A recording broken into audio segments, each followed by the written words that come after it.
예, 저도 한국에서 이제 고등학교를 다녔고 미국에서 대학 시절을 보내봤는데요. 미국의 입시는 사실 한국과 많이 다르다는 걸 느꼈습니다. 뭐 공부 수준이야 뭐 양쪽 간의 뭐 우열을 따지기가 좀 그렇긴 하지만은 학생 당사자가 느끼는 압박이나 이런 행복의 유무가 상당히 차이나는 것 같았습니다. 그래서 미국의 입시는 또 어떻고 뭐가 다른지 우리가 참고할 만한 부분은 없을지 한번 현재 미국에 유학 중인 제 지인을 제 후배를 한번 연결해 보도록 하겠습니다. 예. 여보세요? 아, 예, 안녕하세요. 예, 안녕하십니까? 예. 예, 어유 아침 거기 아침이죠 이제. 아, 예. 일어나 집에 정신이 없네요. 아, 예, 정신없지만 답변을 제대로 해주셔야 됩니다. 예, 그 예, 한국과 비교했을 알겠습니다. 때 미국 학생들이 대학 입시 예. 준비하는 과정이 어떻게 되나요, 보통? 보통 이제 한국에서 생각하는 것처럼 미국 학생들이 대학 입시 스트레스를 아예 안 받는 건 아닌데, 예. 그래도 그것이 이제 시험 볼 때 이렇게 한두 달 정도 열심히 공부를 하는 거고, 한국처럼 전반적으로 이렇게 고등학교 생활 전체가 그 대학 입시에 지배되지 않는다는 그런 느낌이 있습니다. 아, 우리나라에서는 여러 과목을 치는 수능 시험이 딱 하루 이렇게 잡아가지고 연례 행사처럼 이렇게 진행되는데 미국에서는 대학 입시 시험을 어떻게 보나요? 어떻게 준비하고 어떤 과정을 통해서 보게 되나요? 네, 그렇죠. 그래서 미국에서 대학 입시 시험, 이제 우리나라 수능에 준하는 SAT 같은 경우에는 이게 하루에 다 몰려 있는 것이 아니라 과목별로 분리가 돼 있고, 또 한 과목이 이제 1년에 여러 차례 이렇게 시행이 되는 경향이 있어요. 그래서, 학생들이 자기 그 일정에 맞는 날짜를 골라서 시험을 볼 수 있고, 또 한 번 시험을 봐서 성적이 잘 나오지 않으면은 나중에 그 같은 과목을 다시 봐서 그 성적을 올릴 수 있는 그런 방법도 있고요. 우리나라에서는 이제 수능이라는 거 시험 한 번으로 대학 입시의 결과가 좌우되기도 하는데요. 보면은 미국에 있는 학생들은 제가 경험해본 바로는 그 SAT라는 그 수능에 해당하는 시험 성적이 뭐 영향을 미치긴 하겠지만 그렇게 크게 좌우 안 된다고 생각하는 학생들도 있는 것 같아요. 보통 그 중요도가 어느 정도 되나요? 그렇죠. 뭐 미국이라고 해서 이제 성적에 영향을 미치지 않는 건 아니지만 성적 외에 여러 가지 요소가 영향을 미칠 수 있죠. 그게 사실 가능한 게 미국 같은 경우에는 그 대학별로 그 학생 선발의 자율권이 완전히 보장되어 있잖아요. 그래서 대학에서 단지 성적만 보고 와야 되는 게 아니라 자기 학교의 학통에 맞는 학생을 선택하든가 아니면 학생의 객관적인 어떤 개량할 수 있는 수치가 좀 떨어진다고 하더라도 그 잠재 능력이나 아니면 개성을 보고 선발할 수 있는 그런 방법이 있기 때문에 성적이 완전히 좌우하지 않는 그런 면이 있죠. 아, 그럼 미국에서는 이제 원서 같은 것도 각 대학별로 따로 이렇게 하지 않고 통합해서 원서를 이렇게 내는 것도 있다고 알고 있는데 그런 건 어떤 건가요? 그렇죠. 미국에서 이제 통합원서, 커먼 애플리케이션이라고 해서 그 동일한 원서를 채택하고 있는 대학교들이 많이 있고요. 그리고 그 동일한 원서를 채택하고 있다고 하더라도 대학별로 어떤 추가적인 그 첨부 내용을 자기 학교에 맞는 첨부 내용을 추가를 시켜서 그 필요한 학생을 선발하는 그런 기능을 하고 있죠. 네, 혹시 궁금한 거 있으면 질문하셔도 됩니다. 그럼 미국 대학에서 이제 보면 미국 대학도 이제 뭐 자기소개서 같은 걸 쓰고 거기에 이제 다 논술 같은 형태의 그런 걸 쓰게 돼 있는데 이주민 학생 그러면은 그 본인이 대학 갈 때 어떤 내용을 거기에 쓰셨나요? 아, 굉장히 오래전이긴 한데 제가 대학 갔을 때 제가 어렸을 때 컴퓨터 게임을 굉장히 좋아했거든요. 예. 그래서 뭐 제가 고등학교 때 어떤 인터넷 게임 같은 걸 하면서 그걸 통해서 다른 사람들을 만나고 사회에 대해서 느낀 거에 대해서 그 에세이를 썼었는데 흔하게 이렇게 자기 대학 입시 원서를 쓸 때는 나오지 않는 소재를 가지고 쓴 걸 가지고 써서 학교에서 뭐 또 개성적으로 잘 봐준 것 같아요. 그러면 미국에서는 우리나라처럼 전형이 굉장히 다양하다든가 아니면 복잡해서 어떻게 준비해야 할지 모르겠다든가 그런 경우도 있나요? 네, 미국 같은 경우는 전형이 이제 아예 이렇게 명확하게 구분이 되어 있지 않습니다. 그래서 뭐 무슨 전형은 몇 명, 무슨 전형은 몇 명 이렇게 정해져 있는 게 아니라 아까도 이야기를 했듯이 학교 자율권이 완전히 보장되어 있기 때문에 그냥 모든 원서를 한 대 모아놓고 학교 자유롭게 그 안에서 자기한테 필요한 학생을 선발하는 그런 방식으로 되어 있습니다. 그러면 오히려 이주민 학생도 이제 한국에서 고등학교를 나왔잖아요. 그럼 예. 준비하는 과정 중에서 한국 학부모들 같은 경우는 오히려 경쟁심을 느끼지 않을까 이런 생각하게 되거든요. 뭘 준비해야 될지 모르니까 뭐라도 조금 더 하자 이런 생각할 수 있을 것 같은데 뭐 준비하면서 그런 경쟁심을 느껴본 적이 있나요? 예, 제가 고등학교 다니면서도 그런 느낌 많이 받았고 또 요즘에 이제 학교 다니고 있는 후배들을 보면 많이 느낌을 받는 게 한국에서는 어떤 뭐 무슨 과목은 어디 학원이 유명하다 또 이런 이야기가 있으면은 예. 다 거기로 몰리는 경향이 좀 있는 것 같아요. 예. 왜냐 아무래도 이제 학부모님들께서 약간 다른 아이들이 하고 있는데 자기 아이가 하지 않으면 많이 불안해하니까 그래서 이렇게 한 군데 또 몇 군데 학원으로 많이 몰리다 보니까 그런 학원들의 어떤 뭐 등록금이나 이런 것도 천정부지로 비싸지고 또 아이들이 이렇게 들어야 되는 학원 부담이 계속 커지는 경향이 있는 것 같아요. 그래서 가장 근본적인 거는 아이들도 그렇고 학부모님들도 그렇고 어떤 불안감이라는 그런 마음이 굉장히 크기 때문에 그런 마음 때문에 사교육이 좀 과열되는 면이 있는 것 같아요. 미국 대학교들도 이제 수시 전형이 있는데 그 한국에는 수시 제도가 뭐 학교별로 다 해가지고 거의 한 몇백 개, 1000개 이렇게 된다고 하는데 미국 대학교의 수시 전형은 예를 들어 하버드 대학교만 놓고 봤을 때 몇 가지가 있나요? 미국 대학의 수시 전형도 뭐 학교에서 이제 다 자율적으로 정하는 거에 굉장히 많은 종류가 있긴 한데 일단 크게는 세 가지 정도로 구분이 돼 있죠. 이제 수시 전형을 할 때 복수 지원을 허용한 학교들이 있고 또 자기 학교 한 군데만 지원을 할 수 있게 하는 학교들이 있고 또 아니면 정시와 수시를 아예 통합해서 일정한 뭐 4개월이나 5개월 동안 원서 접수 기간을 정하고 그 기간 동안 원서를 계속 받아서 차례대로 합격률을 통지해주는 학교도 있어요. 아무래도 학교별로 방법이 굉장히 다양하죠, 미국도.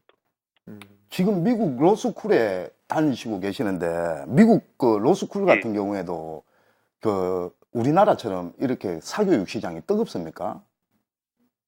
사실 미국 로스쿨이 굉장히 재밌는 것이 이제 미국 로스쿨 같은 경우는 전통적으로 한국 입시와 굉장히 비슷하게 어떤 대학 지원할 때 보는 그런 성적 외적인 요소가 아니라 거의 성적으로만 입시가 결정되는 경향이 있어요. 그래서 한국 대학 갈 때 하는 것처럼 이렇게 미국 로스쿨 배치표 같은 것도 있고 또 어떤 성적이면은 어디를 갈 수 있다는 그런 이야기도 많이 나오고 그래서 미국 로스쿨 같은 경우는 대학하고는 다르게 성적에 의해서 많이 바뀌는 경향이 있어요. 그 성적에 의해서 거의 완전히 좌우되는 경향이 있죠. 예, 한국에 이제 수능 준비한 학생 이제 수능 3일밖에 안 남았는데 뭐 한번 수능 준비한 학생들한테 주실 말씀 있으세요? 예, 뭐 제가 이제 다 지난 입장에 생각해 보면 그렇게 학생들한테 하루에 뭐 이렇게 모든 걸 다 보여줘야 하는 그런 부담을 주는 게 되게 가혹한 것 같은데 그게 그날 하루 성적만으로 이 모든 게 결정되는 것도 아니고 또 앞으로 인생을 살면서 수능날 외에도 부담이 되는 날은 굉장히 많기 때문에 너무 그날 하루에만 모든 걸 집중해서 하시지 마시고 좀 부담을 갖지 않으셨으면 좋겠어요. 이렇게 말씀을 드려도 부담을 안 가지지 않겠지만은. 예, 오늘 정말 연결 감사합니다. 나중에 한국 들어오면 제가 맛있는 거 사드리겠습니다. 감사합니다. 예, 감사합니다. 예, 감사합니다. 예. 사실 뭐 물론 지금 이 한 학교나 한 이제 나라의 사례를 갖고 모든 것이 옳다고 판단할 수 없겠지만 적어도 교육 때문에 부모님 등골이 휘는 이런 모습은 나타나지 않도록 입시제도가 돼 있다는 것 자체가 우리나라랑 굉장히 다른 모습인 것 같습니다. 그래서 해외에서는 왜 이 사교육이라는 현장 자체가 이렇게 형성 자체가 안 되는 건지부터가 좀 되게 궁금합니다. 이게 왜 한국에만 이렇게 돼 있는 걸까요? 이게 입시제도 때문이 맞는 건가요? 근데 제가 봤을 때는 우리나라 예. 그 학부모들 같은 경우에 교육열이 다른 나라에 비해서 상당히 높고 근데 이제 애들이 이렇게 상담을 해보면 예. 뭐 진로 적성이나 이런 걸 상담을 해보면 예. 정말로 애들이 자기 꿈을 가지고 있는 애들이 몇 명이 없습니다. 엄마 아버지의 꿈이 다 들어가 있다는 거지. 그러니까 얘들 같은 경우에는 뭐 막연한 거라 뭐 되고 싶은데 의사요. 왜? 우리 엄마 우리 아버지가 하락했어요. 그러니까 아까도 이야기했듯이 애들이 학교 다니는 애들이 행복해 하지를 않는다 하는 게 그게 큰 문제라고 생각합니다. 황 선생님 말씀에 굉장히 공감 가는 게 뭐냐면 제가 서울시 교육청에서 지난번에 통계 자료 나온 거 봤는데 연예인 되고 싶은 학생이 9%가 나오고 맨날 보는 게 선생님밖에 없으니까 선생님 되고 싶은 학생이 20%가 나오고 결국 아이들이 얼마나 다양한 걸 볼 수 있냐에 따라서 그 진로에 대한 탐색이 나오는 건데 저희가 그래서 대학을 포기하는 것이 아니라 스스로 대학을 거부하는 사람들이 있다고 해서 저희가 찾아가 봤습니다. 그래서 현장에 심청이 예티중계팀이 나가고 있다고 합니다. 현장 연결해 보겠습니다. 내 장래의 희망은 대학이 아니야. 이게 무슨 얘기일까요? 안녕하세요. LTE 현장 문소리입니다. 오랜만에 제가 또 심청에 찾아뵀는데요. 의미 있는 곳에 제가 오늘 찾아왔습니다. 내 장래의 희망은 대학이 아니야. 대학 입시 거부자들의 모임, 투명 가방끈, 그 모임에 제가 일단 나와 있는데요. 과연 어떤 마음으로 이런 모임을 만들었는지, 그리고 어떤 취지로 활동을 하고 계신지 지금부터 좀 알아보도록 하겠습니다. 여기 함께 계시는 공현님 함께하고 계십니다. 안녕하세요. 네, 안녕하세요. 네, 반갑습니다. 네. 일단 뭐 젊은 혈기에 지금 모임 만들어서 함께하고 계신데요. 과연 이 모임이 어떤 모임인지 좀 궁금합니다. 대학 입시를 거부한다. 그냥 듣기에는 좀 엄청난 일 같기도 한데요. 예, 이제 모두한테 대학을 가라, 특히 이제 명문대를 가야 된다, 이렇게 말하는 사회에 맞서서, 그리고 또 학력 학벌을 차별하는 것에 맞서서 우리는 대학 입시를 거부한다, 이렇게 선언하고 또 그런 활동을 하는 모임입니다. 아, 그렇군요. 한국 사회에서 사실은 학력을 포기하기란 그리 쉽지 않은 일 같은데 어떤 분들이 이 모임을 만드셨나요? 이제 처음에 모임을 만든 거는 입시 경쟁이나 이런 것에 대해서 문제의식을 가진 청소년들이 모여서 시작을 했고요. 네. 그리고 이제 저처럼 대학을 다니다가 중간에 이제 왜 내가 이 학벌을 얻어야 되고 대학을 다녀야 되는지 모르겠다, 이렇게 해서 대학을 거부한 자퇴한 사람들도 같이 하고 있습니다. 그렇군요. 이유도 있고 분명히 다른 꿈도 있을 텐데요. 지금 이곳에는 다른 분들도 많이 계시고 선언을 하기 위해서 준비를 하고 계세요. 일단 안으로 잠깐 같이 들어가 보시죠. 지금 많은 분들이 준비를 하고 계시는데요. 쭉쭉 좀 같이 함께 들어가 보시겠습니다. 보시다시피 플래카드도 만들고 있습니다. 지금 이게 바로 이번에 선언문 발표를 할 때 발표가 되는 플래카드입니다. 오늘부터 우리는 투명 가방끈이다. 우리 가방끈 길다. 뭐 이런 얘기 하는데요. 이렇게 지금 문구를 만들어 두셨고 피켓도 다 만들어 놨습니다. 이렇게 준비가 돼 있는데요. 지금 함께 하시는 분들도 저희를 위해서 이렇게 모였습니다. 안녕하세요. 안녕하세요. 네, 반갑습니다. 목소리는 아주 밝으신데요. 일단은 지금 제가 선언문을 준비하고 계신다라고 말씀을 드렸는데요. 어떤 선언문인지 언제 발표가 되는지 궁금합니다. 네, 11월 7일 수능 날에 발표가 될 예정인데요. 네. 그날 이제 수능도 보지 않고 내가 입시를 보지 않겠다라고 거부 선언을 하실 분들이 이제 자신의 소신을 밝힌 선언문들을 다 지금 작성을 하셨어요. 네. 그걸 이제 청계광장에서 발표할 예정입니다. 청계 광장에서 네. 우리가 또 함께 할 수 있을 것 같은데 사실은 좀 많이 힘들 것 같아요. 예, 일단은 과연 좀 힘든 부분이 어떤 부분인지 잠시 짧게만 좀 들어볼까요? 예, 뭐, 일단, 제일 힘들다고 할 수 있는 건, 이러한 이야기가 어쨌든 비현실적이라고 얘기가 되는 지점들이 네네. 많이 있어서, 네. 그러니까 이제 대학을 거부한다, 대학 입시를 거부한다라고 하는 게 뭔가 어떤 치기 어린 이야기라든지, 단순히 그렇게만 치부되는 것들이 있어서, 예, 그래서 거기에 대해서 또 어떻게 반박하는 이야기를 하는 게 좀 힘들긴 하죠. 그렇죠. 아무래도. 그렇지만 제가 좀 미리 얘기를 나눠보니까 각자의 꿈들이 대학을 가지 않아도 이룰 수 있는 꿈들이 있다고 들었습니다. 그 꿈들 꼭 이루시길 바라겠고요. 함께하는 일에도 큰 희망이 있기를 바랍니다. 고맙습니다. 감사합니다. 네, 감사합니다. 지금까지 LTE 현장 문소리였습니다.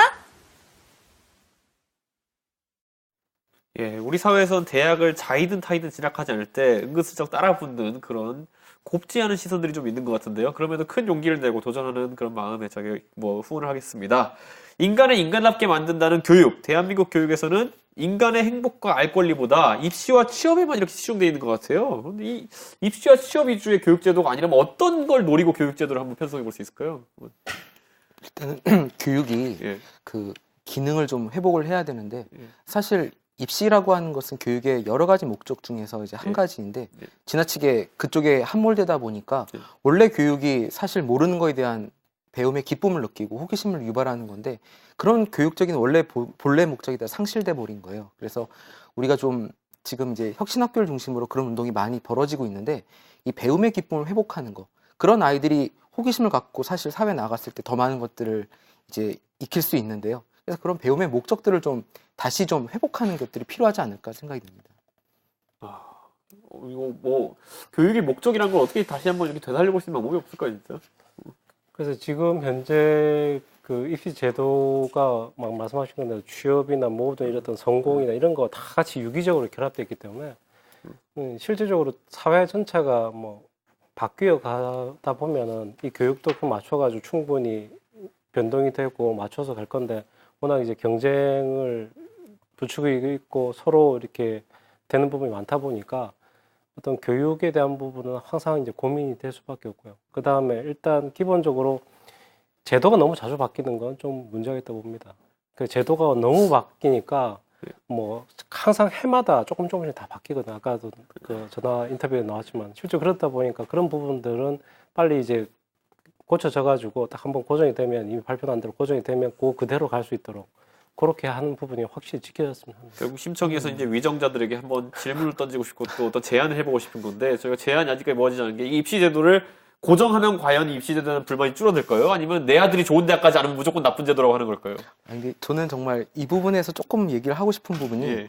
우리가 제도가 바뀔 때 이렇게 바뀌는 거에만 너무 예. 많이 스트레스를 받다 보니까 예. 이것이 잘 바뀌었는지 못 바뀌었는지 그러니까 오른쪽으로 가고 있는지 안 가고 있는지 어떤 방향감이 상실되는 것 같아요. 예, 그렇죠. 물론 그거는 이제 지금까지의 너무 정책이 자주 바뀐 거에 대한 피로감 때문에 그렇지만 바뀌어야 되거든요. 아까 말씀하신 것 중에 지금 제도가 이렇게 굳으면 끔찍하거든요. 근데 그럼에도 불구하고 요번에 교육부가 되게 칭찬을 많이 받은 게 뭐냐면 2015학년도, 17학년도 많이 안 바꿨다는 거예요. 그거 하나만으로 박수를 받는 건데 네. 문제는 그게 아니라 잘 바꿔나가는 게 저는 필요하다라고 생각을 합니다. 방향성을 가지고 잘 바꾸고 잘 바꾸면 됩니다. 또 혼란이 생기지 않게 너무 자주 바꾸지 말자. 아까 말씀하셨처럼 안 바꿨기 때문에 그렇지만 사실은 전체적인 방향을 보면 그 원하는 교육부가 생각하는 그 방향으로 예. 바꾸어져 가야 되는 건 맞거든요. 예. 지금 전체적인 전 세계적인 흐름이나 학문적인 것도 융합이나 이제 창조적인 창의성 교육으로 가야 되는데 그 부분에 대한 걸 지금 뭐냐면 그냥 솔직히 하는 말로 구독이 무서워서 장 못 담근다는 그런 형태로 지금 가고 있거든요. 좀 더 과감해야 될 수 있다. 과감해야 할 필요성이 있죠. 예. 지금까지도 책상 앞에 앉아 그동안 가꾸고 다듬었던 지난 12년을 마무리하고 있을 수험생 여러분. 저도 고등학생이어봤고요. 수능과 대학을 거쳐서 어엿한 사회인이 됐습니다. 물론 수능도 중요하지만은 내가 가진 가치관과 신념, 자세는 어떤 값어치도 매길 수 없다는 것을 저는 사회에서 배웠습니다. 다가오는 수능 좋은 결심 맺으시고 우리 모두 정상에서 만납시다. 마음심 들을 청, 이름처럼 심청이는 마음을 다해서 현장의 목소리를 듣고 전하겠습니다. 오늘은 여기서 마치겠습니다. 감사합니다.